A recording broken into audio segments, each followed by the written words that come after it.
राधे राधे महाराज जी। महाराज जी, यदि हमें अंत में परमात्मा या श्री जी लालजू के में ही विलीन होना है तो हमें ये जीवन मृत्यु सुख दुख लोभ माया में लालजू डालते ही क्यों हैं? लालजू ने नहीं डाला। पहली बार आप जब सृष्टि में आए तो परम पवित्र थे। आपने इस सृष्टि रूपी बाजार की अपवित्रता को स्वीकार किया है तो आपको ही छोड़ना होगा। आप तो परम पवित्र थे, परम पवित्र हैं, परम पवित्र रहेंगे, लेकिन आपने शरीर को अपना मान लिया और शरीर को भोगों को भोग करके अपवित्रता का आपको बोध हो गया। नहीं, आप आत्म स्वरूप से आज भी पवित्र हैं। आत्मा कभी अपवित्र नहीं होती, पर आप अपने को आत्मा ना मानकर, भगवद अंश ना मानकर स्त्री मानती हैं, पुरुष मानती हैं, मूर्ख मानती हैं, विद्वान मानती हैं, पापी मानती हैं, पुण्यात्मा मानती हैं, उसी का भोग भोगना होता है। भगवान ने नहीं फंसाया। सही पूछो, बिल्कुल भगवान ने नहीं फंसाया, हम फंस गए हैं। माइक को हम पकड़े हैं या माइक ने हमको पकड़ लिया? हमने माइक को पकड़ा है। आप देखो, आपको कौन पकड़े? आप पकड़े हो। ये मेरी माँ, ये मेरे पिता, ये मेरे भाई, ये मेरे मित्र, ये आपने किया है। इसमें भगवान ने क्या किया है? भगवान ने तो आपको सुंदर बुद्धि दे दी, भगवान ने आपको सुंदर शरीर दे दिया, भगवान स्वयं अंश रूप से आपके हृदय में विराजमान है, भगवान ने सुंदर भूमि दे दी, आकाश दे दिया, वायु दे दी, जल दे दिया, सूर्य दिया, चंद्र दिया, कितनी सुविधा दी हमको भगवान ने। भगवान ने हमको कहाँ फंसाया? भगवान ने हमको कब कष्ट दिया? हम कष्ट करने वाले आचरण जो हमें कष्ट परिणाम में दे, वो आचरण हम कर रहे हैं। हम परेशानियां मोल ले रहे हैं, हमने गंदगी बटोरी है, तो फिर हम ही को छुटाना पड़ेगा। वही गंदगी छुटाने के लिए भगवान संत रूप से, शास्त्र रूप से आपको समझा रहे हैं। अगर मान लो तो आप निर्मल हो जाओगे। निर्मल जहां हुए तो भगवान का साक्षात्कार हुआ, और भगवान का जहां साक्षात्कार हुआ तो आप और भगवान दो थे ही नहीं। सोई जाने जिह देहु जनाई और जानत तुम्हें हो जाई। जो भगवान को जान गया वो भगवत स्वरूप हो जाता है। भगवत स्वरूप का बोध होते ही आपका स्वरूप भगवान का ही स्वरूप है। ब्रह्मविद ब्रह्मई भवति। तो कहां फंसे? कहां आपने फंसे? आपने पकड़ रखा है। आप छोड़ दो, आज मुक्त हो आप। वही तो हम समझाने के लिए बैठे। पहले गलत आचरण छोड़ो, अच्छे आचरणों में आओ, फिर अच्छे आचरणों को भगवान को समर्पित कर दो, तो उससे कर्ता भाव हटेगा। जहां कर्ता भाव हटा तहां हृदय निर्मल हो गया, और निर्मल हृदय होते ही आपको अनुभव होने लगेगा कि मैं भगवान का स्वरूप हूं, तत्वमसि, मैं वही तत्व हूं, कोई और नहीं हूं। महाराज जी, मेरे को ये पूछना है कि अगर मतलब उन्होंने हमें जन्म दिया है और मतलब सही है, मैं आपकी बात से पूरा सहमत हूँ, पर उन्होंने हमें भेजा ही क्यों? मतलब वो अपने पास ही रख लेते हैं इस जीव जंतुओं, मनुष्य योनियों में। अब हम आपको और खोल करके बता दे, योग्यता के अनुसार उत्तर दिया जाता है, इसलिए उसे गुप्त रखा। आप और भगवान दो नहीं है। वेद कहता है एकोहम बहुश्यामा, मैं एक बहुत रूपों में हो जाऊं। संकल्प क्या? अपने आप में अपने आप से खेलने के लिए, अपने आप से अपने आप में खेलने के लिए। वो परमात्मा अपने आप का सृजन करता है और अपने आप का पालन करता है और अपने आप का संहार कर देता है। ये उसकी मौज, वही आप हो। पर आप भूल गए।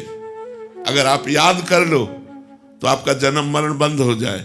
आप अगर याद कर लो, स्मृति आ जाए कि मैं कौन हूं, तो अभी सारे दुखों से मुक्त होकर ब्रह्मानंद में मगन हो जाए। जो संत जन अखंडानंद, ब्रह्मानंद, ज्ञानानंद, प्रेमानंद, ये उसी भगवान के नाम है, और वही आप हो, और वही आपका स्वरूप है। आप अपने स्वरूप को भूल गए, आए थे खेलने और फंस गए इसमें।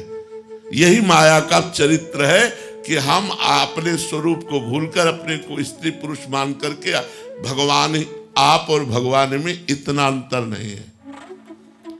आप मतलब आत्मस्वरूप जो है, जिस दिन ज्ञान में आपने अपने को शरीर भाव से हटा लिया, उसी दिन आप देखोगे कि ब्रह्मविद ब्रह्मई भवति, आप ब्रह्म स्वरूप हो। ये एक स्वप्न चल रहा था जो झूठा था। न कभी जन्म हुआ है, न कभी मरण होगा। आप हमें बताना, स्वप्न में देखा कि हमारे चाकू मारी जा रही, क्या उस समय आपको गलत लगता है कि ये झूठा है? ये ऐसा लगता है कि ये सही नहीं है? ये स्वप्न में देख रही हूं, मुझे चाकू नहीं लग रही, ऐसा तो नहीं लगता ना? और जब आंख खुली तो हंसी आ जाती है, यार कुछ नहीं था, कोई ना चाकू थी ना कोई चाकू मारने वाला था ना मरने वाला था, कोई नहीं था, केवल मैं थी। ऐसे ही जब ज्ञान हो जाएगा तो यहाँ न स्त्री है न पुरुष है न जड़ है न चैतन्य है न दुख है न सुख है, एकमात्र वासुदेवा सर्वम, एकमात्र भगवान। अब ये वेदांति की बड़ी ऊंची बात है बच्चा, आपकी समझ में आवे, भगवान समझा दे तो। भगवान स्वयं फंसे हुए हैं, भगवान ने आपको नहीं फंसाया, स्वयं फंस गए। एक बार सुदामा जी ने भगवान से कहा कि यार तुम हमारे दोस्त हो और मायाधीश हो, यार हमें माया दिखाओ, माया कैसी होती है, भगवान से कहा। तो भगवान ने कहा चलो समुद्र स्नान करने चलते हैं, द्वारिका में समुद्र है ना, बोले आओ समुद्र स्नान करने चलते हैं। ध्यान से सुना, तो भगवान ऐसे और सुदामा जी सामने, बोले चलो गिन के डुबकी मारते हैं, 10-10 डुबकी मारते हैं। सुदामा जी ने डुबकी, जे ही डुबकी मारी तो सुदामा जी ने देखा कि मैं एक देश में पहुंच गया, और उस देश में जे ही गए तो लोग उनका पूजन करने लगे कि ये सुदामा जी हैं, भगवान के मित्र हैं। वहां का राजा भी पूजन करने लगा। राजा ने कहा हमारी बेटी ब्याह योग्य है राजकुमारी, अब तो इनके साथ अब ब्याह कर देते हैं। सुदामा जी का जबरदस्ती राजकुमारी के साथ ब्याह हो गया। अब 10-5 लड़के बच्चे हो गए। अब वहां की प्रथा थी, जैसे भारत में पहले प्रथा थी कि अगर पति मर जाए तो पत्नी को सती होना पड़ता था, पूर्व में ऐसा। तो वहां की प्रथा थी जिस देश में सुदामा जी का ब्याह हुआ कि अगर पत्नी मर गई, पति को जबरदस्ती जला दिया जाता था पत्नी के साथ। अब उनकी पत्नी मर गई, अब उनको जबरदस्ती 100 के साथ बांध दिया गया, और जे ही चिता में आग लगाने को हुआ बोले श्री कृष्ण त्राहिमाम, रक्षा करो। तो भगवान ने ऐसे पकड़ा और उठाया, बोले यार लंबी डुबकी मार दिए क्या? बोले प्रभु ये क्या देख रहा था, हमारा तो ब्याह हो गया, लड़का बच्चा हो गया, कितने साल। बोले अभी अभी तो डुबकी मारी है तुमने। तो बोले ये क्या था? बोले यही मेरी माया थी यही मेरी माया है कि एक एक सेकंड में वर्षों का अनुभव करा दिया, हमको पूरा का पूरा दृश्य ही अलग बदला। तो ये स्वप्न की तरह जगत है। उमा कहूं मैं अनुभव अपना, सत हरि भजन जगत सब सपना। तो बच्चा अभी आप स्वाप्निक पुरुष हैं, जगत का स्वप्न देख रहे हैं, मोह निद्रा में सोए हुए हैं। जिस समय जग जाएंगे तो उस समय बात अलग रहेगी, भगवान ने नहीं फंसा, हम अपने भ्रम में फंस गए।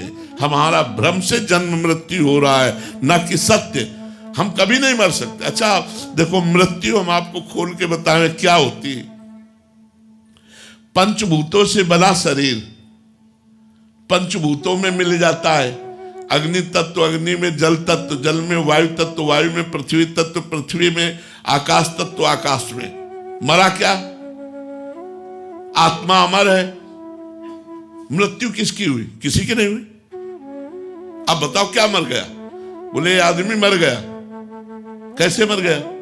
बोले वो जो अंदर था वो चला गया, और पंचभूत विराजमान शरीर वो पंचभूतों में मिल गए। मरा कौन? जो अंदर से चला गया वो तो अविनाशी है, वो मर ही नहीं सकता। और जो शरीर है वो पंचभूतों में मिल गया, तो मरा कौन? कोई नहीं। एक भ्रम का नाम मृत्यु है। अब फिर वो नया शरीर ग्रहण किया, उसका नाम जन्म है। और यही जन्म मृत्यु का भ्रम मिट जाए तो वो अविनाशी परमात्मा अपने स्वरूप में स्थित होकर ब्रह्मानंद परमानंद में डूब जाए। पर ये थोड़ा कठिन बात है समझना। अब प्रसंग वसात इसलिए हम चर्चा करते नहीं, अच्छी साधना करने पर ही इस बात को समझा जा सकता है।